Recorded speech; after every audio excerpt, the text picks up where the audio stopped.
पुस्तक का नाम सर्वोपयोगी गायत्री साधना। लेखक परम पूज्य गुरुदेव पंडित राम शर्मा जी आचार्य। वेद माता गायत्री का स्वरूप। वेद कहते हैं ज्ञान को। ज्ञान के 4 भेद हैं, ऋग, यजुर, साम और अथर्ववेद।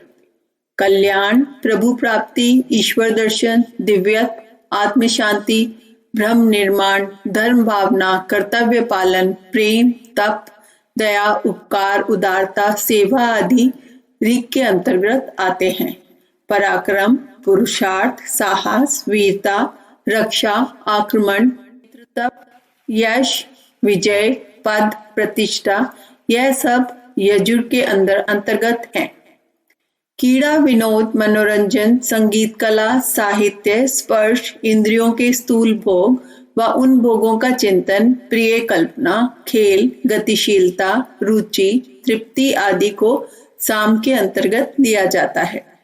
धन, वैभव, वस्तुओं का संग्रह, शास्त्र, औषधि, अन्न, वस्त्र, धातु, गृह, वाहन आदि सुख साधनों की सामग्रियां अथर्व की परिधि में आती हैं।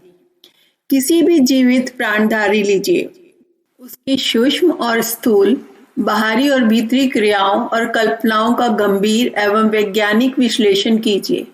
प्रतीत होगा कि इन्हें 4 क्षेत्रों के अंतर्गत उसकी समस्त चेतना परिभ्रमण कर रही है।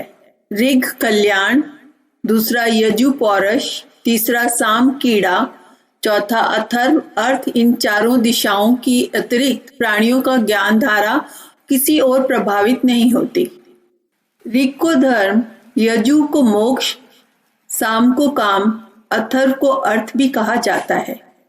यही 4 ब्रह्मा जी के मुख हैं। ब्रह्मा को चतुर्मुख इसलिए कहा जाता है कि वे एक मुख होते हुए भी 4 प्रकार की ज्ञान धारा का निष्क्रमण करते हैं। वेद शब्द का अर्थ है ज्ञान। इस प्रकार वह एक है, परंतु एक होते हुए भी वह प्राणियों के अंतःकरण में 4 प्रकार का दिखाई देता है। इसलिए एक वेद को सुविधा के लिए 4 भागों में विभक्त कर दिया गया है। भगवान विष्णु की 4 भुजाएं भी यही हैं। इन 4 विभागों को स्वेच्छा पूर्वक करने के लिए 4 आश्रम और 4 वर्णों की व्यवस्था की गई है।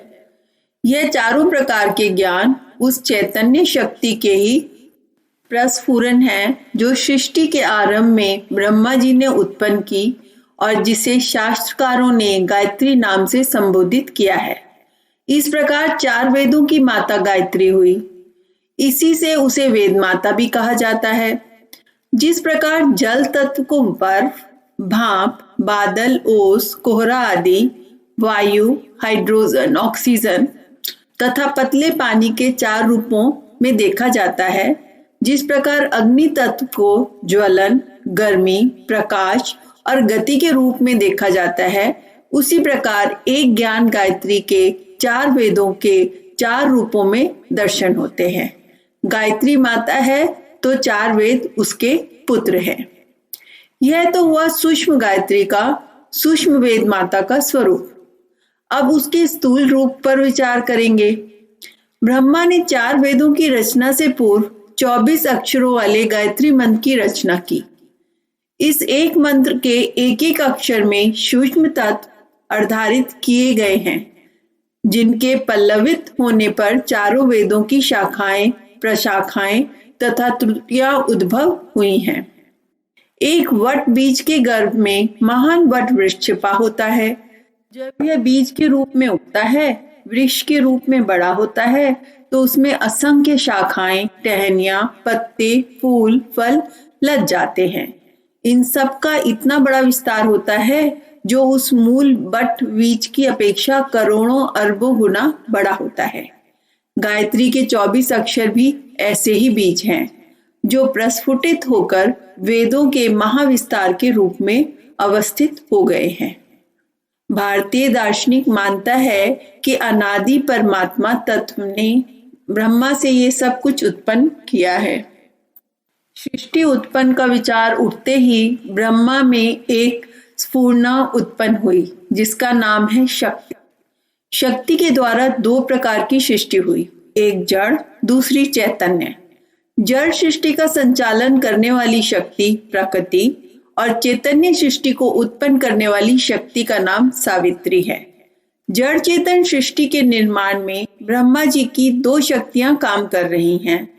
पहला संकल्प शक्ति, दूसरा परमाणु शक्ति। इन दोनों में प्रथम संकल्प शक्ति की आवश्यकता हुई, क्योंकि बिना उसके चैतन्य न आविर्भाव नहीं होता और बिना चैतन्य के परमाणु का उपयोग किस लिए होगा। अचैतन्य सृष्टि तो अपने में अचैतन्य थी, क्योंकि ना तो उसका किसी को ज्ञान होता और ना उसका कोई उपयोग होता है।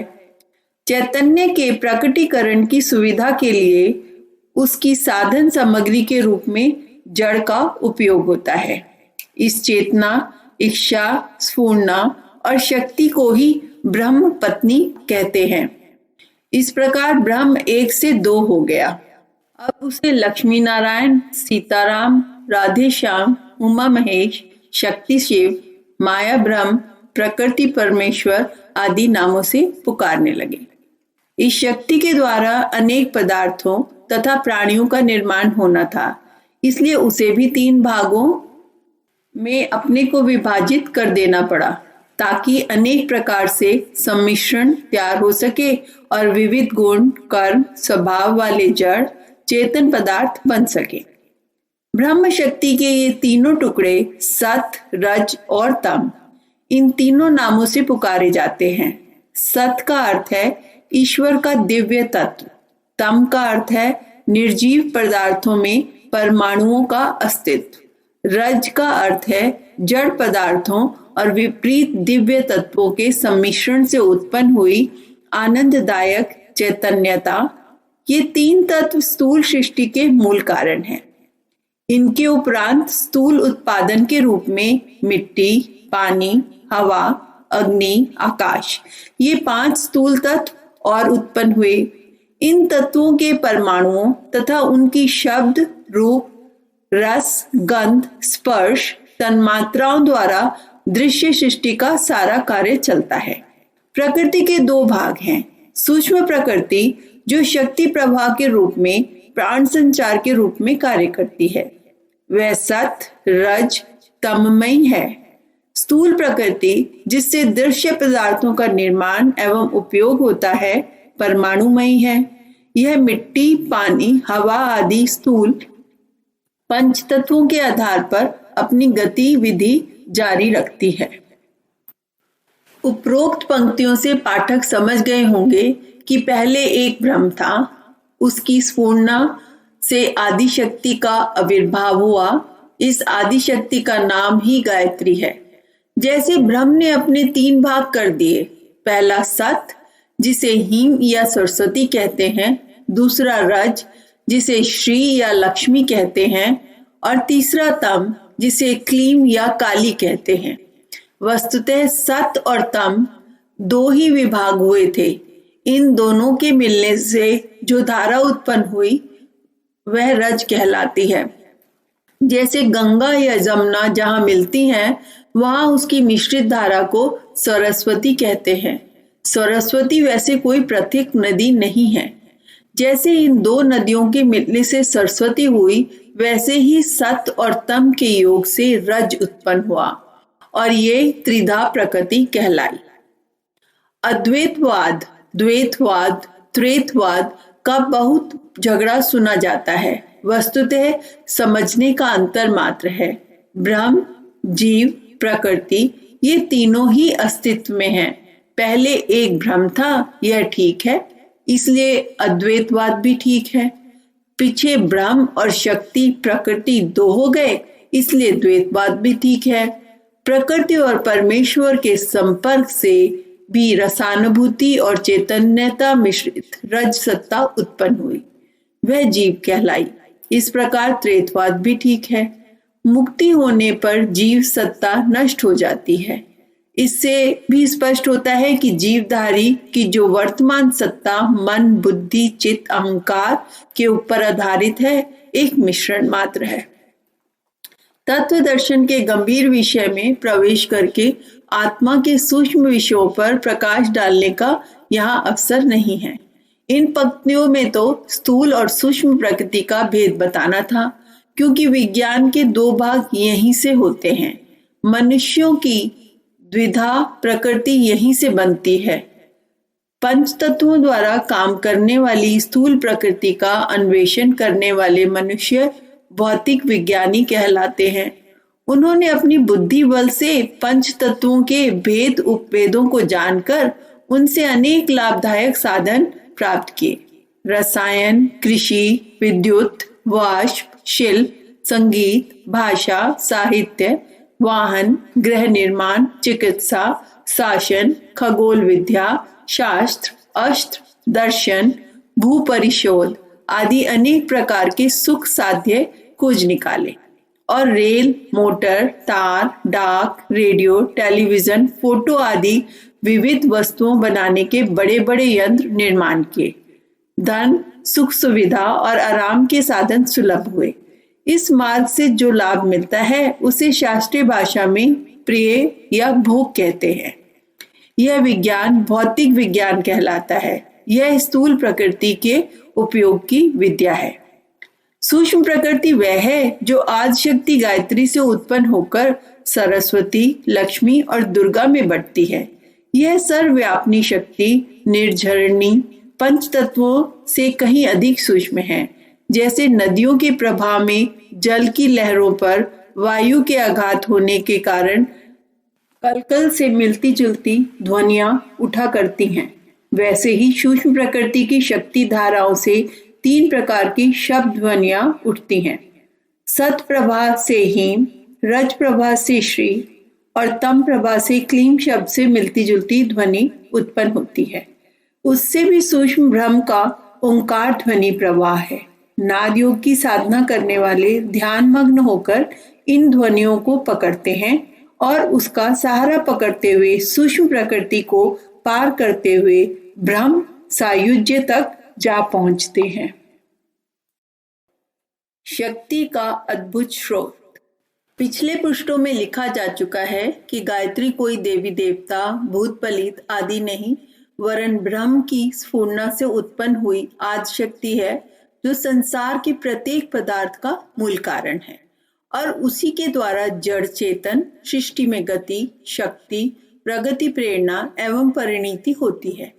जैसे घर में रखे हुए रेडियो का यंत्र संबंध विश्वव्यापी ईथर तरंगों से स्थापित करके देश विदेशों में होने वाले प्रत्येक ब्रॉडकास्ट को सरलता पूर्वक सुन सकते हैं, उसी प्रकार आत्मशक्ति का विश्वव्यापी गायत्री शक्ति से संबंध स्थापित करके सूक्ष्म प्रकृति की सभी हलचलों को जान सकते हैं और सूक्ष्म शक्ति को इच्छा अनुसार मोड़ने की कला विदित होने पर संसारिक, मानसिक और आत्मिक क्षेत्र में प्राप्त हो सकने वाली सभी संपत्तियों को प्राप्त कर सकते हैं। जिस मार्ग में यह सब हो सकता है उसका नाम है गायत्री साधना। कई व्यक्ति सोचते हैं कि हमारा उद्देश्य ईश्वर प्राप्ति, आत्मदर्शन और जीवन मुक्ति है। हमें गायत्री की सूक्ष्म प्रकृति के चक्कर में पड़ने से क्या प्रयोजन? हमें तो केवल ईश्वर आराधना करनी चाहिए। सोचने वालों को जानना चाहिए कि ब्रह्म सर्वथा निर्विकार, निर्लेप, निरंजन, निराकार, गुणातीत है। वह ना किसी से प्रेम करता है ना द्वेष। वह केवल दृष्टा एवं कारण रूप है। उस तक सीधी पहुंच नहीं हो सकती, क्योंकि जीव और ब्रह्म के बीच सूक्ष्म प्रकृति एनर्जी का सघन आच्छादन है। इस आच्छादन को पार करने के लिए प्रकृति के साधनों से ही कार्य करना पड़ेगा। मन, बुद्धि, चित्त, अहंकार, कल्पना, ध्यान, सूक्ष्म शरीर, षटचक्र, इष्ट देव की ध्यान प्रतिमा, भक्ति, भावना, उपासना, व्रत, अनुष्ठान, साधना, ये सब भी तो माया निर्मित ही हैं। इन सब को छोड़कर ब्रह्म प्राप्ति किस प्रकार होनी संभव है? जैसे ऊपर आकाश में पहुंचने के लिए वायुयान की आवश्यकता पड़ती है, वैसे ही ब्रह्म प्राप्ति के लिए भी प्रतिमूलक आराधना का आश्रय लेना पड़ता है। गायत्री के आवरण में होकर पार जाने पर ही ब्रह्म का साक्षात्कार होता है। सच तो यह है कि साक्षात्कार का अनुभव गायत्री के गर्भ में ही होता है। इससे ऊपर पहुंचने पर सूक्ष्म इंद्रियां और उनकी अनुभव शक्ति भी लुप्त हो जाती है। इसलिए मुक्ति और ईश्वर प्राप्ति चाहने वाले भी गायत्री मिश्रित ब्रह्म को राधे श्याम, सीताराम, लक्ष्मी नारायण की ही उपासना करते हैं। निर्विकार ब्रह्म का सायुज्य तो तभी होगा जब ब्रह्म बहुत से एक होने की इच्छा करेगा और सब आत्माओं को समेटकर अपने में धारण कर लेगा। उससे पूर्व सब आत्माओं का स्वीकार ब्रह्म में ही सामीप्य, सारूप्य, सायुज्य आदि हो सकता है। इस प्रकार गायत्री मिश्रित स्वीकार ब्रह्म ही हमारा उपास्य रह जाता है। उसकी प्राप्ति के साधन जो भी होंगे वे सभी सूक्ष्म प्रकृति गायत्री द्वारा ही होंगे। इसलिए ऐसा सोचना उचित नहीं कि ब्रह्म प्राप्ति के लिए गायत्री अनावश्यक है। वह तो अनिवार्य है। नाम से कोई उपेक्षा या विरोध करे तो उसकी इच्छा पर है। गायत्री तत्व से बचकर अन्य मार्ग से जाना असंभव है। कोई व्यक्ति कहते हैं कि हम निष्कासन साधना करते हैं, हमें किसी फल की कामना नहीं, फिर सूक्ष्म प्रकृति का आश्रय क्यों लें? ऐसे लोगों को जानना चाहिए कि निष्काम साधना का अर्थ है भौतिक लाभ न चाहकर आत्मिक साधना का है। बिना परिणाम सोचे यदि चाहें तो किसी कार्य में प्रवृत्ति हो ही नहीं सकती, और यदि कुछ मिल भी जाए तो उससे समय एवं शक्ति के व्यय के अतिरिक्त और कुछ परिणाम नहीं निकलता। निष्काम कर्म का तात्पर्य देवी सतोगुणी आत्मिक कामनाओं से है। ऐसी कामनाएं भी गायत्री के प्रथम पाद में के हिम तत्व में सरस्वती भाग में आती हैं। इसलिए निष्काम भाव की उपासना भी गायत्री क्षेत्र से बाहर नहीं है। मंत्र विद्या को वैज्ञानिक जानते हैं कि जीभ से जो भी शब्द निकलते हैं उसका उच्चारण कंठ, तालु, मूर्धा, ओष्ठ, दंत, जिह्वामूल आदि मुख के विभिन्न अंगों द्वारा होता है। इस उच्चारण काल में मुख के जिन भागों से ध्वनि निकलती है उन अंगों के नाड़ी तंतु शरीर के विभिन्न भागों तक फैलते हैं। इस फैलाव क्षेत्र में कई ग्रंथियां होती हैं जिन पर उच्चारण का दबाव पड़ता है। जिन लोगों को कोई सूक्ष्म ग्रंथियां रोगी या नष्ट हो जाती हैं उनके मुख से कुछ खास शब्द अशुद्ध या रुक रुक कर निकलते हैं। इसी को हकलाना या तुतलाना कहते हैं। शरीर में अनेक छोटी बड़ी दृश्य अदृश्य ग्रंथियां होती हैं। योगी लोग जानते हैं कि उन कोशों में कोई विशेष शक्ति भंडार छिपा रहता है। सुषुम्ना से संबंध षट्चक्र प्रसिद्ध है। ऐसी अनगणित ग्रंथियां शरीर में हैं। विविध शब्दों का उच्चारण इस विविध ग्रंथियों पर अपना प्रभाव डालता है और उस प्रभाव से उन ग्रंथियों की शक्ति भंडार जागृत होता है। मंत्रों का गठन इसी आधार पर हुआ है। गायत्री मंत्र में 24 अक्षर हैं। इनका संबंध शरीर में स्थित ऐसी 24 ग्रंथियों से है जो जागृत होने पर सद्बुद्धि प्रकाशक शक्तियों को सतेज करती हैं। गायत्री मंत्र के उच्चारण से सूक्ष्म शरीर का सितार 24 स्थानों झंकार देता है और उससे एक ऐसी स्वर लहरी उत्पन्न होती है जिसके प्रभाव अदृश्य जगत के महत्वपूर्ण तत्वों पर पड़ता है। ये प्रभाव ही गायत्री साधना के फलों का प्रभाव हेतु है। दीपक राग गाने से बुझे हुए दीपक जल उठते हैं। मेघ मल्हार गाने से वर्षा होने लगती है। वेणुनाद सुनकर सर्प लहराने लगते हैं। मृग सुधी बुद्धि भूल जाते हैं। गाय अधिक दूध देने लगती हैं। कोयल की बोली सुनकर काम भाव जागृत हो जाते हैं। अमेरिका के डॉक्टर हचिंसन के विविध संगीत ध्वनियों से अनेक असाध्य और कष्ट साध्य रोगियों को अक्षा करने की सफलता और ख्याति प्राप्त की है। भारतवर्ष में तांत्रिक लोग थाली को घड़े पर रखकर एक विशेष गति से बजाते हैं और उस बाजे से सर्प, भिक्षु आदि जहरीले जानवरों के काटे हुए कंठमाला, विषबेल, भूतोन्माद आदि के रोगी बहुत करके अच्छे हो जाते हैं। कारण यह है कि शब्दों के कंपन सूक्ष्म प्रकृति से अपनी जाति के अन्य परमाणुओं को लेकर ईथर का परिभ्रमण करते हुए जब अपने उद्गम केंद्र पर कुछ ही क्षणों में लौट आते हैं और उसमें अपने प्रकार की एक विशेष विद्युत शक्ति भरी रहती है और परिस्थिति के अनुसार उपयुक्त क्षेत्र पर उस शक्ति का एक विशिष्ट प्रभाव पड़ता है। मंत्रों द्वारा विलक्षण कार्य होने का भी यही कारण है। गायत्री मंत्र द्वारा भी इसी प्रकार शक्ति का आविर्भाव होता है। मंत्रोच्चारण में मुख के 2 अंग क्रियाशील होते हैं। उन भागों में नाड़ी तंतु कुछ विशेष ग्रंथियों को गुदगुदाते हैं।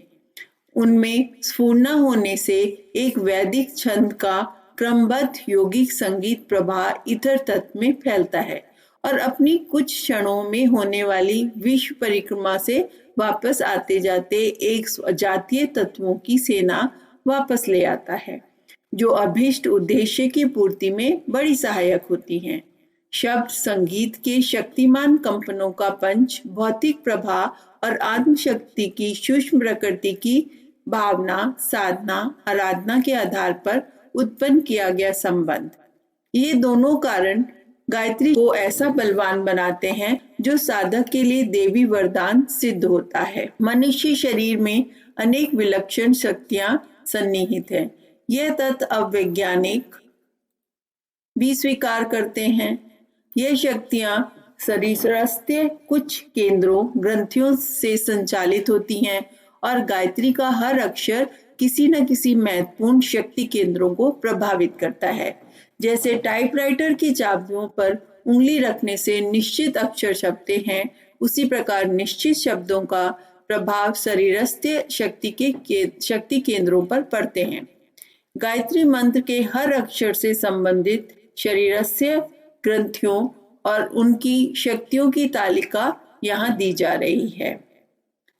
अक्षर तत्व, ग्रंथि का नाम तापनी सफलता, सफलता पराक्रम, विश्वा पालन, तूर तुष्टि कल्याण, वरदा योग, रेवती प्रेम, सुषमा धन, यम ज्ञाना तेज, भर्गा रक्षा, गौमत बुद्धि, देविका दमन, वराही निष्ठा, सिंगनी धारणा, ध्यान प्राण, मर्यादा संयम, हिम स्फुष्टा तम, मेधा दूरदर्शिता, योगमाया जागृति, योगनी उत्पादन, धारणी सरसता, प्रभुवा आदर्श, उष्मा साहस, दृश्या विवेक, या निरंजन सेवा। गायत्री उपरोक्त 24 शक्तियों को साधक में जागृत करती है। यह गुण इतने महत्वपूर्ण हैं कि इनके जागरण के साथ साथ अनेक प्रकार की सफलताएं, सिद्धियां और संपन्नता प्राप्त होना आरंभ हो जाता है। गायत्री साधना कोई अंधविश्वास नहीं, एक ठोस वैज्ञानिक कृत्य है और उसके द्वारा लाभ भी सुनिश्चित ही होते हैं। इसलिए शास्त्रों में इसे भूलोक की कामधेनु कहा गया है। पुराणों में उल्लेख है कि सुरलोक में देवताओं के पास कामधेनु गौ है। वह अमृतोपम दूध देती है, जिसे पीकर देवता लोग सदा संतुष्ट, प्रसन्न और सुसंपन्न रहते हैं। इस गौ में यह विशेषता है कि उसके समीप कोई अपनी कुछ कामना लेकर जाता है तो उसकी कामना तुरंत पूरी हो ही जाती है। कल्पवृक्ष के समान कामधेनु गौ भी अपने निकट पहुंचने वालों को की मनोइच्छा पूरी करती है। यह कामधेनु गौ गायत्री ही है। इस महाशक्ति की जो देवता दिव्य स्वभाव वाला मनुष्य उपासना करता है, वह माता के स्तनों के समान आध्यात्मिक दुग्ध धारा का पान करता है। उसे किसी प्रकार का कोई कष्ट नहीं रहता। आत्मा स्वतः आनंद स्वरूप है। आनंद मग्न रहना उसका प्रमुख गुण है। दुखों के हटते और मिटते ही वह अपने मूल स्वरूप में पहुंच जाती है। देवता स्वर्ग में सदा आनंदित रहते हैं। मनुष्य भी भूलोक में उसी प्रकार आनंदित रह सकता है यदि उसके कष्ट कारणों का निवारण हो जाए। गायत्री, कामधेनु, मनुष्य के सभी कष्टों का समाधान कर देती है। त्रिविध दुखों का निवारण। समस्त दुखों के कारण 3 हैं। पहला अज्ञान, दूसरा अशक्ति, तीसरा अभाव। जो इन 3 कारणों को जिस सीमा तक अपने से दूर करने में समर्थ होता है वह सुखी बन जाता है। अज्ञान का कारण मनुष्य का दृष्टिकोण दूषित हो जाता है। वह तत्व से अपरिचित होने के कारण उल्टा पुल्टा सोचता है और उल्टे काम करता है। तदनुसार उलझनों में अधिक फंसता है और दुखी बनता है। स्वार्थ, भोग, लोभ, अहंकार, अनुदारता और काम की भावनाएं मनुष्य को कर्तव्यच्युत करती हैं और वह दूरदर्शिता को छोड़कर क्षणिक, क्षुद्र एवं हीन बातें सोचता है और वैसे ही काम करता है। फलस्वरूप उसके विचार और कार्य पापमय होने लगते हैं। पापों का निश्चित परिणाम दुख है। दूसरी ओर अज्ञान के कारण वह अपने व दूसरों के संसारिक गतिविधि में मूल हेतुओं को नहीं समझ पाता। फलस्वरूप असंभव आशाएं, तृष्णाएं, कल्पनाएं किया करता है। इसे उल्टी दृष्टिकोण के कारण साधारण सी बात उसे बड़ी दुख में दिखाई देती है, जिसके कारण वह रोता चिल्लाता रहता है। आत्मियों को मृत्यु, साथियों की भिन्न रुचि, परिस्थितियों का उतार चढ़ाव स्वाभाविक है। पर अज्ञानी सोचता है कि मैं जो चाहता हूं वही सदा होता रहे, प्रतिकूल बात सामने आवे ही नहीं। इस असंभव आशा की विपरीत घटनाएं जब भी घटित होती हैं तभी वह रोता चिल्लाता है। तीसरे अज्ञान के कारण भूलें भी अनेक प्रकार की होती हैं। समीपस्थ सुविधाओं से वंचित रहना पड़ता है, यह भी दुख का हेतु है। इस प्रकार अनेकों दुख मनुष्य को अज्ञान के कारण प्राप्त होते हैं। अशक्ति का अर्थ है निर्बलता। शारीरिक, मानसिक, सामाजिक, बौद्धिक, आत्मिक निर्बलताओं के कारण मनुष्य अपने स्वाभाविक जन्म सिद्ध अधिकारों का भार अपने कंधों पर उठाने में समर्थ नहीं होता। फलस्वरूप उसे वंचित रहना पड़ता है। स्वास्थ्य खराब हो, बीमारी ने घेर रखा हो तो स्वादिष्ट भोजन, रूपवती तरुणी, मधुर गीत वाद, सुंदर दृश्य निरर्थक है। धन दौलत का कोई कहने लायक सुख उसे नहीं मिल सकता। बौद्धिक निर्बलता हो तो साहित्य, काव्य, दर्शन, मनन, चिंतन का रस प्राप्त नहीं हो सकता। आत्मिक निर्बलता हो तो सत्संग, प्रेम, भक्ति आदि का आत्मानंद दुर्लभ है। इतना ही नहीं, निर्बलों को मिटा डालने के लिए प्रकृति का उत्तम की रक्षा सिद्धांत काम करता है। कमजोरों को सताने और मिटाने के लिए अनेकों तथ्य प्रकट हो जाते हैं। निर्दोष, भले और सीधे साधे तत्व भी उसके प्रतिकूल पड़ते हैं। सर्दी जो बलवानों को बल वृद्धि करती है, रसिकों को रस देती है, वह कमजोरों को निमोनिया, गांठिया आदि का कारण बन जाती है। जो तत्व निर्बलों के लिए प्राण घातक हैं, वे ही बलवानों को सहायक सिद्ध होते हैं।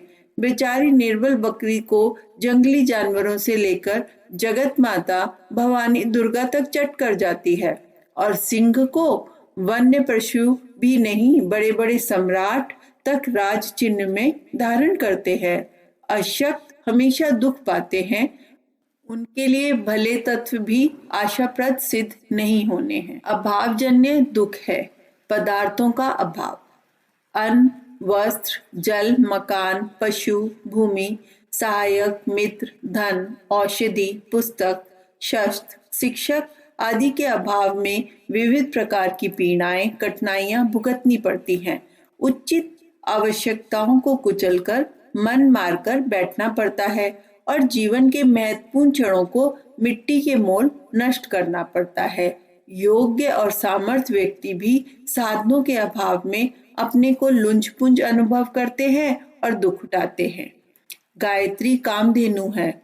जो उसकी पूजा, उपासना, आराधना और अभिभावना करता है, वह प्रतिक्षण माता को का अमृतोपम दुग्धपान करने का आनंद लेता है और समस्त अज्ञानों, अशक्तियों और अभावों के कारण उत्पन्न होने वाले कष्टों से छुटकारा पाकर मनोवांछित फल प्राप्त करता है।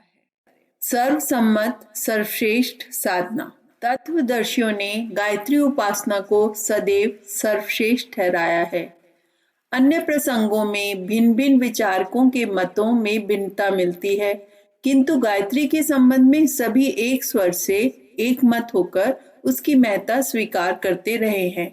कुछ महत्वपूर्ण चिंतकों के निष्कर्ष यहाँ प्रस्तुत किए जा रहे हैं। भगवान मनु का कथन है, ब्रह्मा जी ने 3 वेदों का सार 4 चरण वाली गायत्री मंत्र निकाला। गायत्री से बढ़कर पवित्र करने वाला और कोई मंत्र नहीं है। जो मनुष्य नियमित रूप से 3 वर्ष तक गायत्री जप करता है वह ईश्वर को प्राप्त होता है।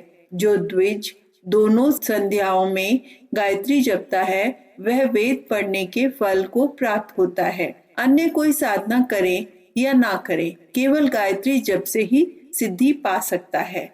नित्य 1000 जप करने वाला पापों से वैसे ही छूट जाता है जैसे केचुली से सर्प छूट जाता है।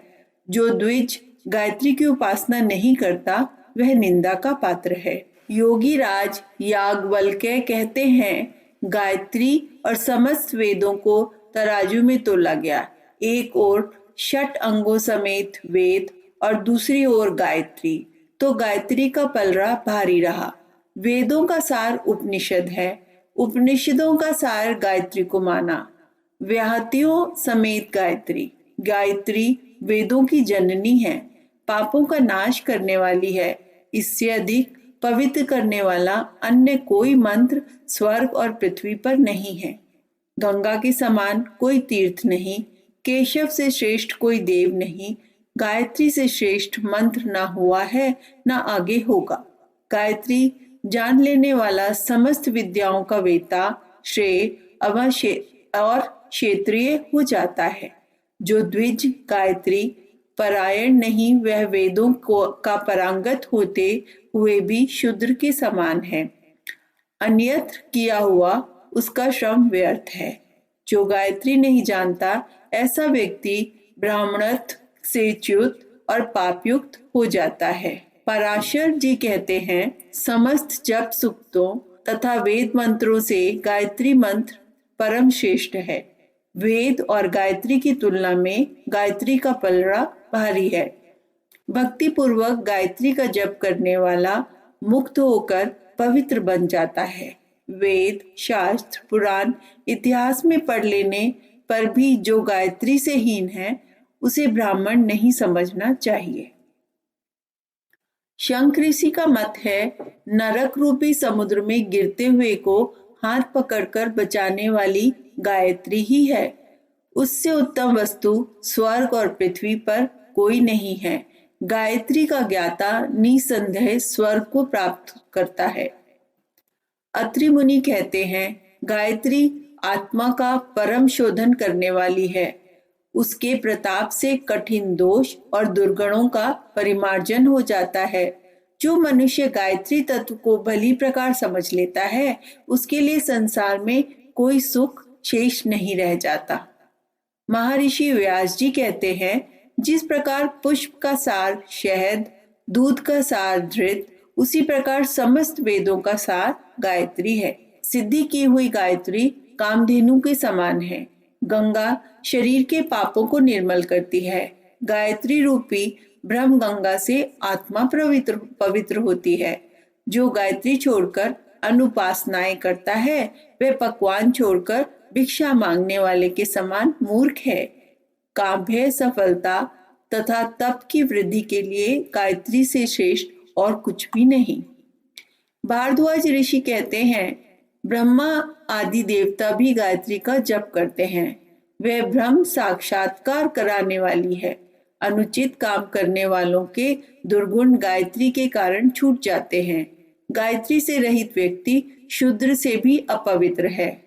चरक ऋषि कहते हैं, जो ब्रह्मचर्य पूर्वक गायत्री की उपासना करता है और आंवले के ताजे फलों का सेवन करता है वह दीर्घजीवी होता है। नारद जी की उक्ति है, गायत्री भक्ति का ही स्वरूप है। जहाँ भक्ति रूपी गायत्री है वहाँ श्री नारायण का निवास होने में कोई संदेह नहीं करना चाहिए। वशिष्ठ जी का मत है, मंदमती, कुमारगामी और अस्थिर मति भी गायत्री के प्रभाव से उच्च पद को प्राप्त करते हैं। फिर सद्गति होना निश्चित है। जो पवित्रता और स्थिरता पूर्वक गायत्री की उपासना करते हैं वे आत्मलाभ प्राप्त करते हैं। उपरोक्त अभिमतों से मिलते जुलते अभिमत प्राय सभी ऋषियों के हैं। वर्तमान शताब्दी के आध्यात्मिक तथा दार्शनिक महापुरुषों ने भी गायत्री के महत्व को उसी प्रकार स्वीकार किया है जैसा कि प्राचीन काल में तत्वदर्शी ऋषियों ने किया था। उनमें से कुछ के विचार देखिए। महात्मा गांधी कहते हैं, गायत्री मंत्र का निरंतर जप रोगियों को अच्छा करने और आत्मा की उन्नति के लिए उपयोगी है। गायत्री का स्थिर चित्त और शांत हृदय से किया हुआ जप आपातकालीन के संकटों को दूर करने का प्रभाव रखता है। लोकमान्य तिलक कहते हैं, जिस बहुमुखी दास्ता के बंधनों में भारतीय प्रजा जकड़ी हुई है उसका अंत राजनीतिक संघर्ष करने मात्र से ना हो जाएगा।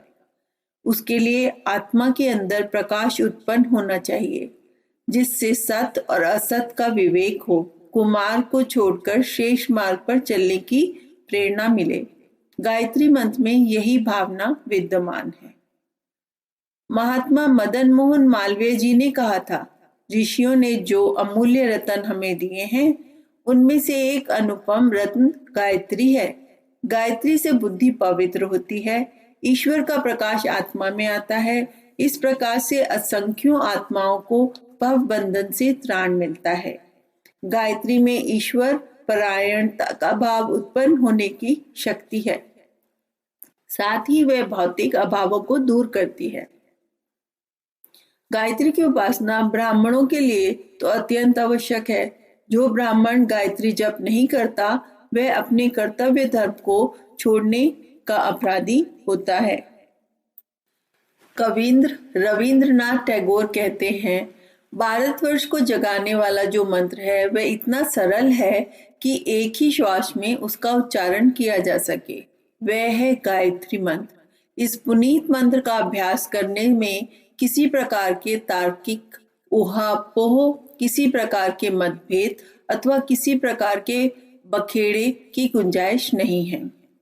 योगी अरविंद ने कई जगहों गायत्री जप करने का निर्देश दिया है। उन्होंने बताया कि गायत्री में ऐसी शक्ति सन्निहित है जो महत्वपूर्ण कार्य कर सकती है। उन्होंने कईयों को साधना के तौर पर गायत्री का जप बतलाया है। स्वामी रामकृष्ण परमहंस का उपदेश है, मैं लोगों से कहता हूँ कि लंबे साधन करने की उतनी जरूरत नहीं है। इस छोटी सी गायत्री की साधना करके देखो। गायत्री का जप करने से बड़ी बड़ी सिद्धियां प्राप्त होती हैं। यह मंत्र छोटा है पर इसकी शक्ति बड़ी भारी है। स्वामी विवेकानंद का कथन है, राजा से वही वस्तु मांगी जानी चाहिए जो उसके गौरव के अनुकूल हो। परमात्मा से मांगने योग्य वस्तु सद्बुद्धि है। जिस पर परमात्मा प्रसन्न होते हैं उसे सद्बुद्धि प्रदान करते हैं। सद्बुद्धि से सत मार्ग पर प्रगति होती है और सत्कर्म से सब प्रकार के सुख मिलते हैं। जो सत की ओर बढ़ रहा है उसे किसी प्रकार के सुख की कमी नहीं रहती। गायत्री सद्बुद्धि का मंत्र है, इसलिए उसे मंत्रों का मुकुटमणि कहा है। जगत गुरु शंकराचार्य का कथन है, गायत्री की महिमा का वर्णन करना मनुष्य की सामर्थ्य से बाहर है। बुद्धि का होना इतना बड़ा कार्य है जिसकी समता संसार के और किसी काम से नहीं हो सकती। आत्मज्ञान प्राप्त करने की दिव्य दृष्टि उस बुद्धि से प्राप्त होती है। उसकी प्रेरणा गायत्री द्वारा होती है। गायत्री आदि मंत्र है, उसका अवतार दुरितों को नष्ट करने और रित के अभिवर्धन के लिए हुआ है। स्वामी राम तीर्थ ने कहा, राम को प्राप्त करना सबसे बड़ा काम है। गायत्री का अभिप्राय बुद्धि को काम रुचि से हटाकर राम रुचि में लगा देना है। जिसकी बुद्धि पवित्र होगी वही राम को प्राप्त कर सकेगा। गायत्री पुकारती है कि बुद्धि में इतनी पवित्रता होनी चाहिए कि वह राम को काम से बढ़कर समझे। महर्षि रमन का उपदेश है, योग विद्या के अंतर्गत मंत्र विद्या बड़ी प्रबल है। मंत्रों की शक्ति से उद्भव सफलताएं मिलती हैं। गायत्री ऐसा मंत्र है जिसमें आध्यात्मिक और भौतिक दोनों प्रकार के लाभ प्राप्त होते हैं।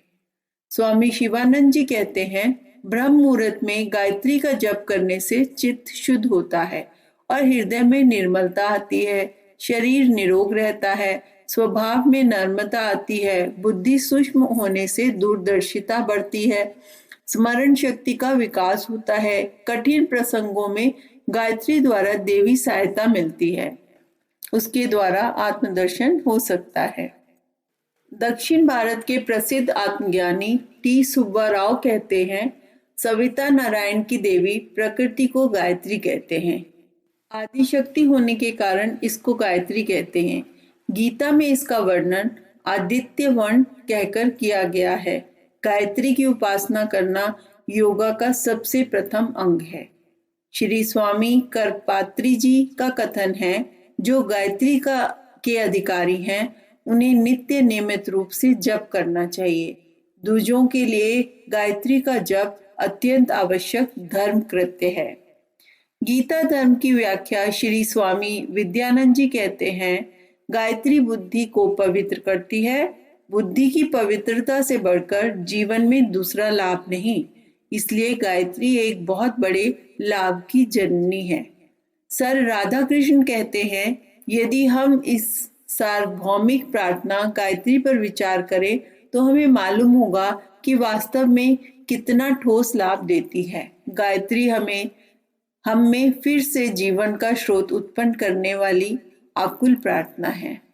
प्रसिद्ध आर्य समाजी महात्मा सर्वादानंद जी का कथन है, गायत्री मंत्र द्वारा प्रभु का पूजन सदा से आर्यों की रीति रही है। ऋषि दयानंद ने भी उसी शैली का अनुसरण करके संध्या का विधान तथा वेदों के स्वाध्याय का प्रयत्न करना बताया है। ऐसा करने से अंतःकरण की शुद्धि और बुद्धि निर्मल होकर मनुष्य का जीवन अपने तथा दूसरों के लिए हितकर हो जाता है।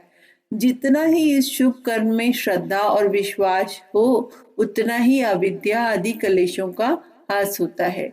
जो जिज्ञासु गायत्री मंत्र का प्रेम और नियम पूर्वक उच्चारण करते हैं, उनके लिए यह संसार सागर में तैरने नाव और आत्म प्राप्ति की सड़क है। आर्य समाज के जन्मदाता श्री स्वामी दयानंद गायत्री के श्रद्धालु उपासक थे।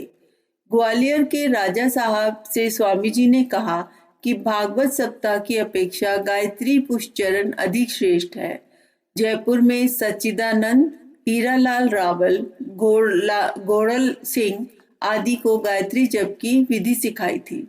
मुल्तान में उपदेश के समय स्वामी जी ने गायत्री मंत्र का उच्चारण किया और कहा कि यह मंत्र सबसे श्रेष्ठ है। चारों वेदों का मूल यही गुरु मंत्र है। आदिकाल में सभी ऋषि मुनि इसी का जप किया करते थे। स्वामी जी ने कई स्थानों पर गायत्री अनुष्ठानों का आयोजन कराया था, जिसमें 40 तक की संख्या में विद्वान ब्राह्मण बुलाए गए थे। यह जप 15 दिन तक चलते थे। थियोसॉफिकल सोसाइटी के एक वरिष्ठ सदस्य प्रोफेसर आर श्रीनिवास का कथन है, हिंदू धार्मिक विचारधारा में गायत्री का सबसे अधिक शक्तिशाली मंत्र माना गया है। उसका अर्थ भी बड़ा दूरगामी और गूढ़ है। इस मंत्र के अनेक अर्थ होते हैं और भिन्न भिन्न प्रकार की चित्तवृत्ति वाले व्यक्तियों पर इसका प्रभाव भी भिन्न भिन्न प्रकार का होता है।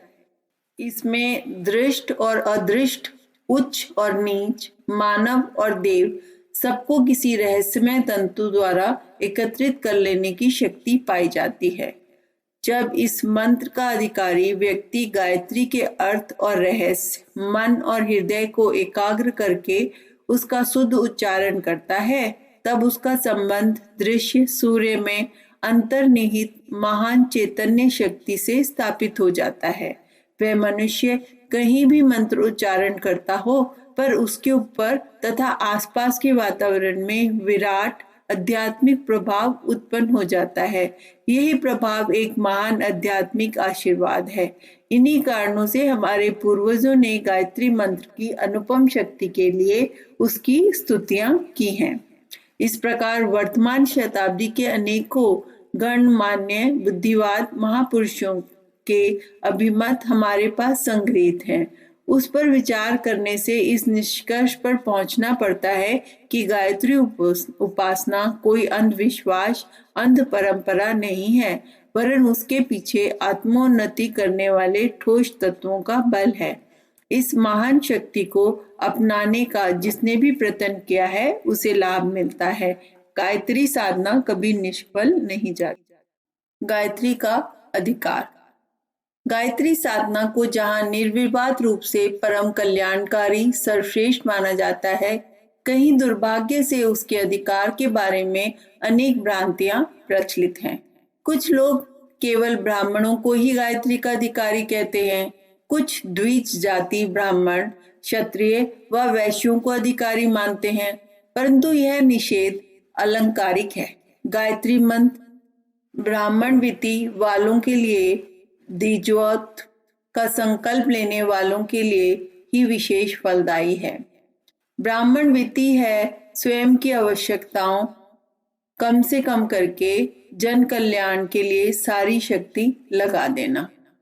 द्विज का अर्थ है दूसरा जन्म लेना, अर्थात मनुष्य शरीर में जन्म के साथ साथ अपने अंदर मानवेचित सद्गुण सद्भाव जागृत करने के लिए वृत्त संकल्प होता है, वही दिव्य है। ऐसी दिव्य शेष प्रवृत्तियां जिनके अंदर जिस अनुपात में विकसित होंगी, गायत्री मंत्र साधना उतने ही अर्थों में अधिकाधिक चमत्कार पैदा कर सकेगी। इसके ढेरों प्रमाण शास्त्रों में मिलते हैं। सत्यकाम जाबाल को अज्ञात कुल का होते हुए भी ब्रह्म विद्या का अधिकारी माना गया। इतरा का पुत्र ऐतरेय उपनिषद का शिष्टा हुआ। दीवर कन्या का पुत्र महर्षि वेदव्यास ऋषि परंपरा में शीर्षस्थ स्थान पर सके। क्षत्रिय राजा विश्वामित्र गायत्री साधना से ही ब्रह्म ऋषि पद पाने में सफल हुए। अस्तु भ्रांत मान्यताओं को छोड़कर माँ गायत्री के पेय पान का लाभ सभी को उठाने देना चाहिए। महिलाओं के अधिकार के संबंध में भी ऐसी ही मान्यताएं रही हैं। उन्हें वेद का अधिकार ना होने की बात कही जाती है और इसलिए वेद मंत्र गायत्री का भी अनाधिकारी ठहराया जाता है। यह भी अत्यधिक भ्रांत मान्यता है। वेद मंत्रों का अवतरण जिनके द्वारा हुआ है, उन ऋषियों में अनेक ऋषिकाओं के भी नाम हैं। इसके कुछ प्रमाण यहाँ दिए जा रहे हैं। ऋग्वेद की ऋषिकाओं की सूची ब्रह्म देवता के 24वें अध्याय में इस प्रकार है। घोषा, गाधा, विश्ववारा, अपालोप, निष्णेन्त, ब्रह्म, जाया, जुहुर्नाम, अगस्तस्य, स्वस्थादिति, इंद्राणी, चेन्द्र, माता, च शर्मा, रोम, शोवर्षि, लोपमुद्रा, च नदक्ष, यमो नारी, च शाश्वती, श्री लक्ष्मी, सर्प राजा, राज्ञा, वाविश्रद्धा, मेधा च दक्षिणा, रात्रि, सूर्य च सावित्री, ब्रह्म वादिन्य ईरति। अर्थात घोषा, गोधा, विश्ववारा, अपाला, उपनिषद, जुहू, अदिति, इंद्राणी, शर्मा, रोमशा, उर्वशी, लोपामुद्रा, यमी, शाश्वती, सूर्या, सावित्री आदि ब्रह्मवादिनी है। ऋग्वेद के 10:134, 10:39, 10:40, 10:91, 10:95, 10:107, 10:109, 10:154, 10:159, 10:179, 5:28, 8:51 आदि सूक्तों के मंत्र सृष्टा ये ऋषिकाएं हैं। ऐसे अनेक प्रमाण मिलते हैं जिनसे स्पष्ट होता है कि स्त्रियां भी पुरुषों की तरह यज्ञ करती और कराती थीं। वह यज्ञ विद्या और ब्रह्म विद्या में पारंगत थीं। कई नारियां तो इस संबंध में अपने पिता व पति का मार्गदर्शन भी करती थीं। मनु की पुत्री ईड़ा का वर्णन करते हुए तैत्तिरीय 2:1-4 में उसे यज्ञान काशिनी बताया है। यज्ञान काशिनी का अर्थ है सायरणाचार्य ने यज्ञ तत्व प्रकाशन समर्थ किया है। ईना ने अपने पिता को यज्ञ संबंधी सलाह देते हुए कहा था, ईना ने मनु से कहा, तुम्हारी अग्नि का ऐसा अवधान करूंगी जिससे तुम्हें पशु, भोग प्रतीक्षा, प्रतिष्ठा और स्वर्ग प्राप्त हो। प्राचीन समय में स्त्रियां गृहस्थ आश्रम चलाने वाली भी थीं और ब्रह्म परायण भी थीं। वे दोनों ही अपने अपने कार्यों क्षेत्रों में कार्य करती थीं। जो गृहस्थ संचालन करती थीं उन्हें सदोवधू कहते थे और जो वेदाध्ययन, ब्रह्म उपासना आदि के परमार्थिक कार्यों में प्रवृत्त होती थीं उन्हें ब्रह्मवादिनी कहते थे। ब्रह्मवादिनी और सदोवधू के कार्यक्रम तो अलग अलग थे, पर उनके मौलिक धर्म अधिकारों में कोई अंतर न था। ब्रह्मवादिनी और सदोवधू ये दोनों स्त्रियां होती हैं। इनमें से ब्रह्मवादिनी यज्ञोपवीत, अग्निहोत्र, वेदाध्ययन तथा स्वगृह में भिक्षा करती है। सदोवधुओं का भी यज्ञोपवीत आवश्यक है। वह विवाह काल उपस्थित होने पर करा देते हैं। पांडव पत्नी द्रौपदी की विद्वता का वर्णन करते हुए आचार्य आनंद तीर्थ माधवाचार्य जी ने महाभारत निर्णय में लिखा है, उत्तम स्त्रियों को कृष्णा यानी द्रौपदी की तरह वेद पढ़ने चाहिए। अर्थात जो कन्या 24 वर्ष तक ब्रह्मचर्य पूर्वक सांगोपांग वेद विद्याओं को पढ़ती है वह मनुष्य जाति को शोभित करती है। स्त्रियों के यज्ञ का ब्रह्मा बनने और उपाध्याय एवं आचार्य होने के प्रमाण मौजूद हैं। ऋग्वेद में नारी को संबोधन करके कहा गया है, तू उत्तम आचरण द्वारा ब्रह्मा का पद प्राप्त कर सकती है। अर्थात हे नारी, तुम नीचे देखकर चलो, व्यर्थ में इधर उधर की वस्तुओं और व्यक्तियों को मत देखती रहो। अपने पैरों को सावधानी एवं सभ्यता से रखो। वस्त्र इस प्रकार पहनो कि लज्जा अंग ढके रहे। इस प्रकार उचित आचरण करती हुई तुम निश्चय ही ब्रह्म की पदवी पाने के योग्य बन सकती हो। अब यह देखना है कि ब्रह्म का पद कितना ऊंचा है और उसे किस योग्यता का मनुष्य प्राप्त कर सकता है। ब्रह्मा ऋत्विजों द्वारा त्रुटियों को दूर करने वाला होने से सब पुरोहितों से ऊंचा है। अर्थात जो सबसे अधिक ब्रह्मनिष्ठ, परमेश्वर और वेदों का ज्ञाता हो उसे ब्रह्मा बनना चाहिए। स्पष्ट है कि महिलाओं को पुरुषों के समान ही वेद, यज्ञ और गायत्री का अधिकार माना गया है।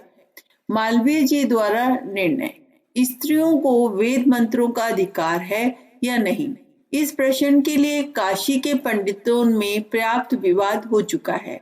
हिंदू विश्वविद्यालय काशी में कुमारी कल्याणी नामक छात्रा वेद कक्षा में प्रविष्ट होना चाहती थी, पर प्रचलित मान्यता के आधार पर विश्वविद्यालय ने उसे दाखिल करने से इनकार कर दिया। अधिकारियों का कथन था कि शास्त्रों में स्त्रियों को वेद मंत्रों का अधिकार नहीं दिया गया है। इस विषय को लेकर पत्र पत्रिकाओं में बहुत दिन विवाद चला।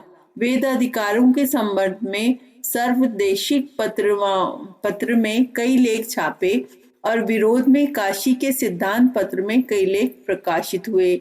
आर्य समाज की ओर से एक डेप्यूटेशन हिंदू विश्वविद्यालय के अधिकारियों को मिला। देश भर के इस प्रश्न को लेकर काफी चर्चा हुई। अंत में विश्वविद्यालय ने महामना मदन मोहन मालवीय जी की अध्यक्षता में इस प्रश्न पर विचार करने के लिए एक कमेटी नियुक्त की, जिसमें अनेक धार्मिक विद्वान सम्मिलित किए गए। कमेटी ने इस संबंध में शास्त्रों का गंभीर विवेचन करके यह निष्कर्ष निकाला कि स्त्रियों को भी पुरुषों की भांति वेद अधिकार है। इस निर्णय की घोषणा 22 अगस्त 1940 को सनातन धर्म के प्राण समझे जाने वाले महामना मालवीय जी ने की। तदनुसार कुमारी कल्याणी देवी को विश्वविद्यालय की वेद कक्षा में दाखिल कर लिया गया और शास्त्रीय आधार पर निर्णय किया कि विश्वविद्यालय में स्त्रियों के वेदा अध्ययन पर कोई प्रतिबंध न रहेगा। स्त्रियां भी पुरुषों की भांति वेद पढ़ सकेंगी। महामना मालवीय जी तथा उसके सहयोगी अन्य विद्वानों पर कोई सनातन धर्म विरोधी होने का संदेह नहीं कर सकता। सनातन धर्म में उनकी आस्था प्रसिद्ध है। ऐसे लोगों द्वारा इस प्रश्न को सुलझा दिए जाने पर जो लोग गड़े मुर्दे उखाड़ते हैं और कहते हैं कि स्त्रियों का गायत्री का अधिकार नहीं है, उनकी बुद्धि के लिए क्या कहा जाए, समझ में नहीं आता। पंडित मदन मोहन मालवीय सनातन धर्म के प्राण थे। उनकी शास्त्रज्ञता, विद्वता, दूरदर्शिता एवं धार्मिक दृढ़ता असंदिग्ध थी। ऐसे महापंडित ने अन्य अनेकों प्रामाणिक विद्वानों के परामर्श से स्वीकार किया है। उस निर्णय पर भी जो लोग संदेह करते हैं, उनकी हठधर्मी को दूर करना स्वयं ब्रह्मा जी के लिए भी कठिन है। खेद है कि ऐसे लोग समय की गति को भी नहीं देखते, हिंदू समाज की गिरती हुई संख्या और शक्ति पर भी ध्यान नहीं देते। केवल 10-20 कल्पित या मिलावटी श्लोकों को लेकर देश एवं समाज का अनहित करने पर उतारू हो जाते हैं। प्राचीन काल की अनेक विदेशी स्त्रियों के नाम अभी तक संसार में प्रसिद्ध हैं। वेदों में 20 स्त्री ऋषियों का उल्लेख मंत्र रचयिता के रूप में लिखा मिलता है, पर ऐसे लोग उधर दृष्टिपात न करके मध्य काल में ऋषियों के नाम पर स्वार्थी लोगों द्वारा लिखी पुस्तकों के आधार पर समाज सुधार की पुनीत कार्य में व्यर्थ ही टांग उड़ाया करते हैं। ऐसे व्यक्तियों की उपेक्षा कर वर्तमान युग के ऋषि मालवीय जी की संपत्ति का अनुसरण करना ही समाज सेवकों का कर्तव्य है। तथ्यों और प्रयोगों के आधार पर अब यह निश्चित रूप से सिद्ध हो गया है कि नारियों को भी पुरुषों की तरह वेद मंत्रों का अधिकार है। मात्र परंपरागत अभ्यास पूर्वाग्रह के कारण अपने अंदर गलत मान्यता रहने देना उचित नहीं। विचारमान व्यक्तियों को अपने आप से एकांत स्थान पर बैठकर ये प्रश्न करना चाहिए। पहला, यदि स्त्रियों को गायत्री या वेद मंत्रों का अधिकार नहीं, तो प्राचीन काल में स्त्रियां वेदों का मंत्र दृष्टा ऋषिकाएं क्यों हुई? दूसरा, यदि वेद की वे अधिकारिणी नहीं, तो यज्ञ आदि धार्मिक कृत्यों तथा षोडश संस्कारों में उन्हें सम्मिलित क्यों किया जाता था? तीसरा, विवाह आदि अवसरों पर स्त्रियों के मुख से वेद मंत्रों का उच्चारण क्यों कराया जाता था? चौथा, बिना वेद मंत्रों की नित्य संध्या और हवन स्त्रियां कैसे कर सकती थी? पांचवा, यदि स्त्रियां अनाधिकारिणी थीं, तो अनुसुईया, अहिल्या, अरुंधति, मैत्रेयी, मदालसा आदि अनगिनत स्त्रियां वेद शास्त्रों में पारंगत कैसे थीं? छठा, ज्ञान, धर्म और उपासना के स्वाभाविक अधिकारों से स्त्रियों को वंचित करना क्या अन्याय एवं पक्षपात नहीं है? सातवां, क्या नारी को आध्यात्मिक दृष्टि से अयोग्य ठहराकर उससे उत्पन्न होने वाली संतान धार्मिक हो सकती है? आठवां, जब स्त्री पुरुष की अर्धांगिनी है, तो आधा अंग अधिकारी और आधा अनधिकारी किस प्रकार रहा? इन प्रश्नों पर विचार करने से हर एक निष्पक्ष व्यक्ति की अंतरात्मा यही उत्तर देगी कि स्त्रियों पर धार्मिक अयोग्यता का प्रतिबंध लगाना किसी प्रकार न्याय संगत नहीं हो सकता। उन्हें भी गायत्री आदि मंत्रों को पुरुष की भांति ही अधिकार होना चाहिए। हम स्वयं भी इस निष्कर्ष पर पहुंचे हैं। हमें ऐसी 50 स्त्रियों का परिचय है जिनने श्रद्धा पूर्वक वेद माता गायत्री की उपासना की है और पुरुषों के समान संतोषजनक परिणाम प्राप्त किया है। कई बार तो उन्हें पुरुषों से भी अधिक और शीघ्र सफलताएं मिली हैं। कन्याएं उत्तम घरवर प्राप्त करने में, सधवाएं पति का सुख सौभाग्य और सुसंतति के संबंध में, और विधवाएं संयम और धन उपार्जन में आश्चर्यजनक सफल हुई हैं। आत्मा न स्त्री है न पुरुष, यह विशुद्ध ब्रह्म ज्योति की चिंगारी है। आत्मिक प्रकाश प्राप्त करने के लिए जैसे पुरुष को किसी गुरु या पथ प्रदर्शक की आवश्यकता होती है, वैसे ही स्त्री को भी होती है। तात्पर्य यह है कि साधना क्षेत्र में पुरुष स्त्री का भेद नहीं, साधक आत्मा है। उन्हें अपने को पुरुष स्त्री न समझकर आत्मा समझना चाहिए। साधना क्षेत्र में सभी आत्माएं समान हैं। लिंग भेद के कारण कोई अयोग्यता उन पर नहीं थोपी जानी चाहिए। हमें भली प्रकार खोज, विचार, मनन और अन्वेषण करके यह पूरी तरह विश्वास कर लेना चाहिए कि स्त्रियों को पुरुषों की भांति ही गायत्री का अधिकार है। वे भी पुरुषों की भांति ही माता की गोद में चढ़ने की, उनके अंचल पकड़ने की, उसका पेयपान करने की पूर्ण अधिकारिणी है। उन्हें सब प्रकार का संकोच छोड़कर प्रसन्नता पूर्वक गायत्री की उपासना करनी चाहिए। उनके भव बंधन कटेंगे, जन्म मरण की फांसी से छूटेंगी और जीवन मुक्ति और स्वर्गीय शांति की अधिकारिणी बनेंगी। साथ ही अपने पुण्य प्रताप से अपने परिजनों को स्वास्थ्य, सौभाग्य, वैभव एवं सुख शांति की दिन दिन वृद्धि करने में महत्वपूर्ण सहयोग दे सकेंगी। गायत्री को अपनाने वाली देवियां सच्चे अर्थों में देवी बनती हैं। उनके दिव्य गुणों का प्रकाश होता है, तदनुसार वे सर्वत्र उसी आदर को प्राप्त करती हैं जो उनका ईश्वर प्रदत्त जन्मजात अधिकार है। गायत्री परिवार युग निर्माण परिवार के अंतर्गत विश्वव्यापी स्वर पर हम वर्ग में अनगणित पुरुषों और महिलाओं ने सही ढंग से गायत्री साधना करके अनुपम लाभ प्राप्त किए हैं।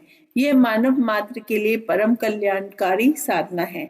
अस्तु किसी भी भ्रमजाल में न पड़कर इसका लाभ स्वयं भी उठाना चाहिए तथा दूसरों को भी प्रेरणा देनी चाहिए। गायत्री साधना का उद्देश्य। नए विचारों से पुराने विचार बदल जाते हैं। कोई व्यक्ति किसी बात को गलत रूप से समझ रहा हो तो उसे तर्क, प्रमाण और उदाहरणों के आधार पर नई बातें समझाई जा सकती हैं। यदि वे अत्यंत ही दुराचारी, मूढ़, उत्तेजित या मदान्ध नहीं है तो प्राय सही बात को समझने में विशेष कठिनाई नहीं होती।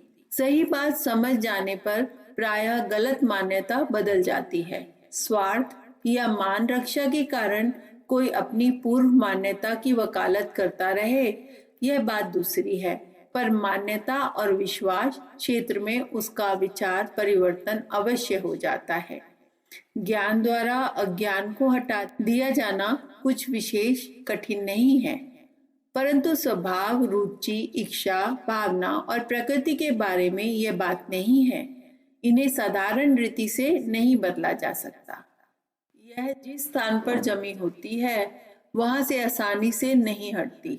चूंकि मनुष्य 84 लाख कीट पतंगों, जीव जंतुओं की शुद्ध योनियों से भ्रमण करता हुआ नर देह में आता है, इसलिए स्वभावतः उसके पिछले जन्म जन्मांतरों के पाश्विक नीच संस्कार बड़ी दृढ़ता से अपनी जड़ मनोभूमि में जमाए होते हैं। मस्तिष्क में नाना प्रकार के विचार आते हैं और जाते हैं, उनमें परिवर्तन होता रहता है, पर उसके विशेष प्रभाव इस मनोभूमि तक पर नहीं पड़ता। अच्छे उपदेश सुनने, अच्छी पुस्तकें पढ़ने एवं गंभीरता पूर्वक स्वयं आत्मचिंतन करने से मनुष्य भलाई और बुराई के, धर्म अधर्म के अंतर को भली प्रकार समझ सकता है। उसे अपनी भूलें, बुराइयां व कमजोरियां भली प्रकार प्रतीत होती हैं। बौद्धिक स्तर पर वह सोचता है और चाहता है कि इन बुराइयों से उसे छुटकारा मिल जाए। कई बार तो वह अपनी काफी भर्त्सना भी करता है। इतने पर भी वह अपनी चिर संचित कुप्रवृत्तियों से, बुरी आदतों से अपने को अलग नहीं कर पाता। उपरोक्त पंक्तियों का तात्पर्य यह नहीं है कि विचार शक्ति निरर्थक वस्तु है और उसके द्वारा कुसंस्कारों को जीतने में सहायता नहीं मिलती। इन पंक्तियों में यह कहा जा रहा है कि साधारण मनोबल की सदिच्छाएं मनोभूमि का परिमार्जन करने में बहुत अधिक समय में मंद प्रगति से धीरे धीरे आगे बढ़ती हैं। अनेकों बार उन्हें निराशा और असफलता का मुंह देखना पड़ता है। इस पर भी यदि सद्विचारों का कार्य जारी रहे तो अवश्य ही कालांतर में कुसंस्कारों पर विजय प्राप्त की जा सकती है। अध्यात्म विद्या के आचार्य इतने आवश्यक कार्य को इतने विलंब तक पड़ा रहने देना नहीं चाहिए, इसलिए उन्होंने इस संबंध में अत्यधिक गंभीरता, सूक्ष्म दृष्टि और मनोयोग पूर्वक विचार करके मानव अंतःकरण में रहने वाली पाश्विक संस्कारों का पारदर्शी विश्लेषण किया और वह इस परिणाम पर पहुंचे कि मनः क्षेत्र के जिस स्तर पर विचारों का के कंपन क्रियाशील होते हैं उसमें कहीं अधिक गहरे स्तर पर संस्कारों की जड़ें होती हैं। जैसे कुआं खोदने पर जमीन में विभिन्न जाति की मिट्टियों की परत निकलती हैं, वैसे ही मनोभूमि में भी कितने परत हैं। उनके कार्य गुण व क्षेत्र भिन्न भिन्न हैं। ऊपर वाले परत एक मन, दूसरा बुद्धि है। मन में इच्छाएं, वासनाएं, कामनाएं पैदा होती हैं। बुद्धि का काम विचार करना, मार्ग ढूंढना और निर्णय करना है। यह दोनों परत मनुष्य के निकट संपर्क में है। इन्हें स्थूल मनः क्षेत्र कहते हैं। समझने में से तथा परिस्थिति के परिवर्तन से इनमें आसानी से हेरफेर हो सकता है। इस स्थूल क्षेत्र में गहरे परत को सूक्ष्म मनः क्षेत्र कहते हैं। इसके प्रमुख दो भाग हैं, पहला चित्त, दूसरा अहंकार। चित्त में संस्कार, आदत, रुचि, स्वभाव, गुण की जड़ें रहती हैं। अहंकार अपने संबंध में मान्यता को कहते हैं। अपने को जो व्यक्ति धनी, दरिद्र, ब्राह्मण, शूद्र, पापी, पुण्यात्मा, अभागा, सौभाग्यशाली, स्त्री, पुरुष, मूर्ख, बुद्धिमान, तुच्छ, महान, जीव, ब्रह्म, बुद्ध, मुक्त आदि जैसा कुछ भी मान लेता है वह वैसे ही अहंकार वाला बन जाता है। आत्मा को के अहम के संबंध में मान्यता का नाम ही अहंकार है।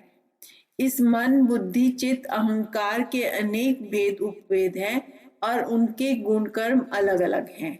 उनका वर्णन इन पंक्तियों में नहीं किया जा सकता। यहाँ तो उनका संक्षिप्त परिचय देना इसलिए आवश्यक हुआ कि कुसंस्कारों के निवारण के बारे में कुछ बातें भली प्रकार जानने में पाठकों को सुविधा हो। जैसे मन और बुद्धि का जोड़ा है वैसे ही चित्त और अहंकार का जोड़ा है। मन में नाना प्रकार की इच्छाएं, कामनाएं रहती हैं, पर बुद्धि उनका निर्णय करती है कि कौन सी इच्छा प्रकट करने योग्य है, कौन सी दवा देने योग्य है। इसे बुद्धि जानती है और वह सभ्यता, लोकाचार, सामाजिक नियम, धर्म, कर्तव्य, असंभव आदि का ध्यान रखते हुए अनुपयुक्त इच्छाओं को भीतर दबाती रहती है। जो इच्छा कार्य रूप में लाए जाने योग्य जचती है उन्हीं के लिए बुद्धि अपना प्रयत्न आरंभ करती है। इस प्रकार ये दोनों मिलकर मस्तिष्क क्षेत्र में अपना ताना बाना बुनते रहते हैं। अंतःकरण क्षेत्र में चित्त और अहंकार का जोड़ा अपना कार्य करता है। जीवात्मा अपने को जिस श्रेणी का, जिस स्तर का अनुभव कराता है, चित्त में उस श्रेणी के, उसी स्तर के पूर्व संस्कार सक्रिय और परिपुष्ट रहते हैं।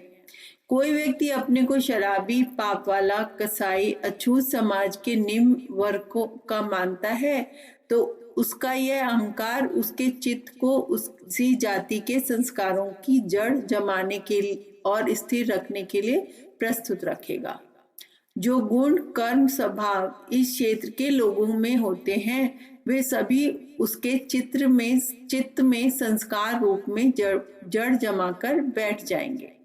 यदि उसका अहंकार अपराधी या शराबी की मान्यता का परित्याग करके लोक सेवी, महात्मा, सच्चरित्र एवं उच्च होने की अपनी मान्यता स्थिर कर ले तो अति शीघ्र ही पुरानी आदतों, आकांक्षाओं और अभिलाषाएं बदल जाएंगी और वह वैसा ही बन जाएगा जैसा कि अपने संबंध में उसका विश्वास है। अहंकार तक सीधी पहुंच साधना के अतिरिक्त और किसी मार्ग से नहीं हो सकती।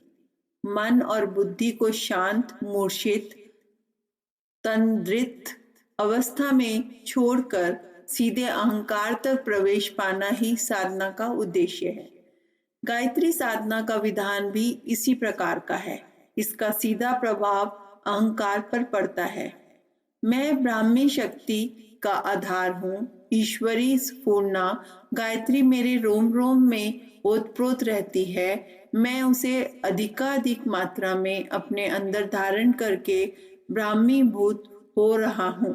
यह मान्यताएं मानवीय अहंकार को पाश्विक स्तर से बहुत ऊंचा उठा ले जाती हैं और उसे देव भाव में अवस्थित करती हैं।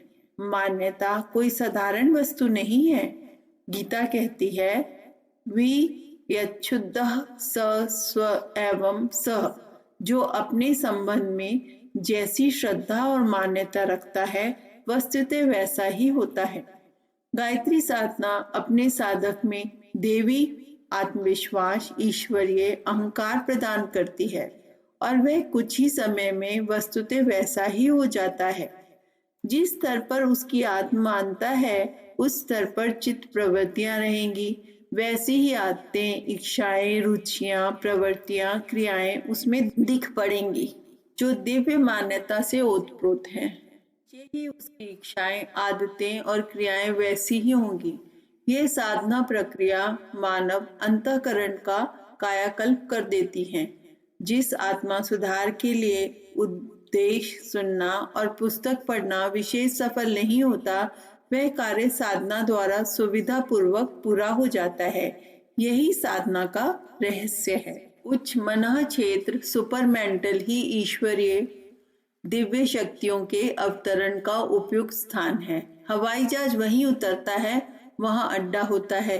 ईश्वरीय दिव्य शक्तियां मानव प्राणी की इस उच्च मनः क्षेत्र पर उतरती हैं। यदि वह साधना द्वारा निर्मल नहीं बना लिया गया है, तो अति सूक्ष्म दिव्य शक्तियों को अपने में नहीं उतारा जा सकता। साधना साधक के उच्च मनः क्षेत्र को उपयुक्त हवाई अड्डा बनाती है, जहां वह दैवी शक्ति उतर सके। गायत्री द्वारा सतोगुण वृद्धि के दिव्य लाभ। गायत्री सद्बुद्धि दायक मंत्र है। वह साधक के मन को, अंतःकरण को, मस्तिष्क को, विचारों को सन्मार्ग की ओर प्रेरित करती है। सत तत्व की वृद्धि करना उसका प्रधान कार्य है। साधक जब इस महामंत्र के अर्थ पर विचार करता है, तो वह समझ जाता है कि संसार की सर्वोपरि समृद्धि और जीवन की सबसे बड़ी सफलता सद्बुद्धि को प्राप्त करना है। यह मान्यता सुदृढ़ होने पर उसकी इच्छा शक्ति इसी तत्व को प्राप्त करने के लिए ललायत होती है। यह आकांक्षा मनोलोक में एक प्रकार का चुंबकत्व उत्पन्न करती है। उस चंबक के आकर्षण शक्ति से निखिल आकाश के ईथिर तत्व में भ्रमण करने वाली सतोगुणी विचारधाराएं, भावनाएं और प्रेरणाएं खींच खींच कर उस स्थान पर जमा होने लगती हैं। विचारों की चुंबक शक्ति का विज्ञान सर्वविदित है। एक जाति के विचार अपने सजातीय विचारों को आकाश से खींचते हैं। फलस्वरूप संसार में मृत और जीवित सत्पुरुषों के फैलाए हुए अविनाशी संकल्प, जो शून्य में सदैव भ्रमण करते रहते हैं, गायत्री साधक के पास देवी वरदान की तरह अनायास ही आकर जमा होते रहते हैं और संचित पूंजी की भांति उनका एक बड़ा भंडार जमा हो जाता है। शरीर में सत तत्व की अभिवृद्धि होने से शरीरचर्या की गतिविधि में काफी हेरफेर हो जाता है। इंद्रियों के भोगों में भटकने की गति मंद हो जाती है। चटोरेपन, तरह तरह के स्वादों के पदार्थ खाने के लिए मन ललचाते रहना, बार बार खाने की इच्छा होना, अधिक मात्रा में खा जाना, भक्ष का विचार न रहना, सात्विक पदार्थों में अरुचि और चटपटे मीठे गरिष्ठ पदार्थों में रुचि जैसी बुरी आदत धीरे धीरे कम होने लगती है। हल्के सुपाच्य सरस सात्विक भोजनों से उसे तृप्ति मिलती है और राजसी तामसी खाद्यों से घृणा हो जाती है। इसी प्रकार कामेंद्रियों की उत्तेजना सतोगुणी विचारों के कारण संयमित हो जाती है। कुमार्ग पर में वह विचार वासना में मन कम दौड़ता है। ब्रह्मचर्य के प्रति श्रद्धा बढ़ती है। फलस्वरूप वीर्य रक्षा का मार्ग प्रशस्त हो जाता है। कामेंद्रियां और स्वादेंद्रियां दो ही इंद्रियां प्रधान हैं। इनका संयम होना स्वास्थ्य रक्षा और शरीर वृद्धि का प्रधान हेतु है। इनके साथ साथ परिश्रम, स्नान, निद्रा, सोना, जागना, सफाई, शादी व अन्य दिनचर्याएं भी सतोगुणी हो जाती हैं, जिनके कारण आरोग्य और दीर्घ जीवन की जड़ें मजबूत होती हैं। मानसिक क्षेत्र में सद्गुणों की वृद्धि के कारण काम, क्रोध, लोभ, मोह, जद, मत्सर, स्वार्थ, आलस्य, व्यसन, व्यभिचार, छल, झूठ, पाखंड, चिंता, भय, शौक, कदर्य, सरीखे दोष कम होने लगते हैं। इनकी कमी से संयम, नियम, त्याग, समता, निरहंकारिता, साधिका सादगी, निष्कपटता, सत्यनिष्ठा, निर्भयता, निश्चिंता, निरालस्यता, शीर्य, शौर्य, विवेक, साहस, धैर्य, दया, प्रेम, सेवा, उदारता, कर्तव्य, परायणता, आस्तिकता सरीखे सद्गुण बढ़ने लगते हैं। इस मानसिक कायाकल्प का परिणाम यह होता है कि दैनिक जीवन में प्राय नित्य ही आते रहने वाले अनेकों दुखों का सहज ही समाधान हो जाता है। इंद्रिय संयम और दिनचर्या के कारण शारीरिक रोगों का बड़ा निराकरण हो जाता है। विवेक जागृत होते ही अज्ञानजन्य चिंता, शोक, भय, शंका, मोह, ममता, हानि आदि के दुखों से छुटकारा मिल जाता है। ईश्वर विश्वास के कारण मति स्थिर रहती है और भावी जीवन के बारे में निश्चिंता बनी रहती है। धर्म प्रवृत्ति के कारण पाप, अन्याय, अनाचार नहीं बन पड़ते। फलस्वरूप राजदंड, समाजदंड, आत्मदंड और ईश्वर दंड की चोटों से पीड़ित नहीं होना पड़ता। सेवा, नम्रता, उदारता, दान, ईमानदारी, लोकहित आदि गुणों के कारण दूसरों को लाभ पहुंचता है। हानि की आशंका नहीं रहती। इससे प्राय सभी लोग उनके कृतज्ञ, प्रशंसक, सहायक, भक्त एवं रक्षक होते हैं। पारस्परिक सद्भावनाओं के परिवर्तन से आत्मा की तृप्ति करने वाले प्रेम और संतोष नामक रस दिन दिन अधिक मात्रा में उपलब्ध होकर जीवन को आनंदमय बनाते हैं। इस प्रकार शारीरिक व मानसिक क्षेत्रों में सत्तत्व की वृद्धि होने से दोनों ओर आनंद का स्रोत उमड़ता है और गायत्री का साधक उसमें निमग्न होकर आत्म संतोष का, परमानंद का रसास्वादन करता है। आत्मा ईश्वर का अंश होने से उन सब शक्तियों को बीज रूप से अंदर छिपाए रहती है जो ईश्वर में होती है। वे शक्तियां सुप्तावस्था में रहती हैं और मानसिक तापों के, विषय विकारों के, दोष दुर्गुणों के ढेर में दबी हुई अज्ञान रूप में पड़ी रहती हैं। लोग समझते हैं कि हम दीनहीन, तुच्छ और अशक्त हैं, पर जो साधक मनोविकारों का पर्दा हटाकर निर्मल आत्म ज्योति के दर्शन करने में समर्थ होते हैं, वे जानते हैं कि सर्वशक्तिमान ईश्वरीय ज्योति उनकी आत्मा में मौजूद है और वह परमात्मा के सच्चे उत्तराधिकारी हैं। अग्नि के ऊपर से राख हटा दी जाए तो फिर दहकता हुआ अंगार प्रकट हो जाता है। वह अंगार छोटा होते हुए भी भयंकर अग्निकांडों की संभावना से युक्त होता है। ये पर्दा फटते ही तुच्छ मनुष्य महान आत्मा महात्मा बन जाता है। चूंकि आत्मा में अनेकों ज्ञान, विज्ञान, साधारण, असाधारण, अद्भुत, आश्चर्यजनक शक्ति के भंडार छिपे हुए हैं, पड़े हैं, वे खुल जाते हैं और सिद्ध योगी के रूप में दिखाई पड़ते हैं। सिद्धियां प्राप्त करने के लिए बाहर से कुछ लाना नहीं पड़ता। किसी देव दानव की कृपा की जरूरत नहीं पड़ती। केवल अंतःकरण में पड़े हुए आवरणों को हटाना पड़ता है। गायत्री की सतोगुणी साधना का सूर्य तामसिक अंधकार के पर्दे को हटा देता है और आत्मा का सहज ईश्वरीय रूप प्रकट हो जाता है। आत्मा का यह निर्मल रूप सभी रिद्धि सिद्धियों से परिपूर्ण होता है। गायत्री द्वारा हुई सतोगुणी की वृद्धि अनेक प्रकार के आध्यात्मिक एवं सांसारिक समृद्धियों की जननी है। शरीर और मन की शुद्धि संसारिक जीवन को अनेक दृष्टियों से सुख शांति में बनाती है। आत्मा में विवेक और आत्मबल की मात्रा बढ़ने से जाने से अनेक ऐसी कठिनाइयां जो दूसरों को पर्वत के समान भारी मालूम पड़ती हैं, उस आत्मान व्यक्ति के लिए तिनके के समान हल्की बन जाती हैं।